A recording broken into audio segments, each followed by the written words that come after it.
Thanks, y'all. Here's what's happening in the world of sports. Some tragic news out of Brazil. A plane crash has killed 71 with only 6 survivors. The plane was carrying the entirety of the Brazilian team Chapecoense. Only 3 team members, 2 crew, and 1 journalist were among the survivors. Amanda Russel, wife of one of the surviving team members, posted on Instagram that her husband is in stable condition, adding, "We are praying for everyone who has not yet been rescued and for their families. Only God can give us strength."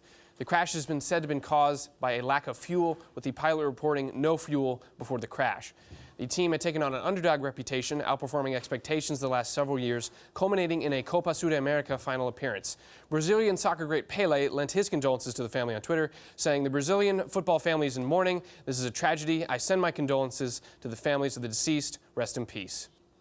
Russel Westbrook, left to his own devices, has been predictably dominating the NBA. After Monday night's game against the Knicks, where he pulled down a ridiculous 18 rebounds, Russel Westbrook is now averaging a triple-double stat line per game.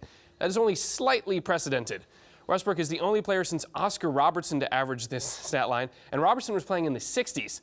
And this is all while Westbrook is second in points per game, more than Lillard, Harden, and Cousins, and second in assists per game, more than Chris Paul, John Wall, and LeBron.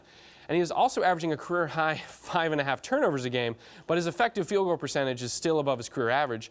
And beyond the numbers, Westbrook has just been nasty this year. Bringing his level of energy, bearing such a huge role in minutes load, is astounding. And his flair for the dramatic, emphatic highlight play has not been lost in the shuffle. Throwing down a late-game poster dunk over Capella instead of waiting for the foul to send him to the free throw line was just nasty.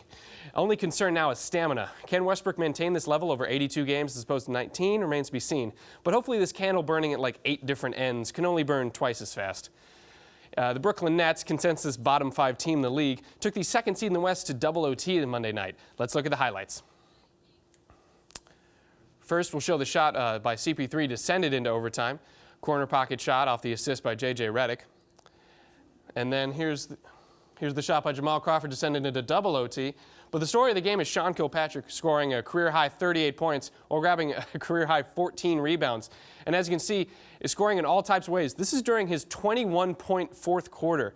It's an amazing story. He was in and out of the D-League last year, just surviving off 10 days. And here he is just embarrassing one of the best defenses in the league. And he just abuses DeAndre Jordan multiple times. This crossover is, oh my goodness, ridiculous. Sean Kilpatrick, excellent fantasy pickup. Former Baylor University athletic director Ian McCaw has been hired by Liberty University to head their athletics department. McCaw earlier this year resigned from Baylor after being suspended for his role in the department's complete failure to adequately respond to sexual assault reports.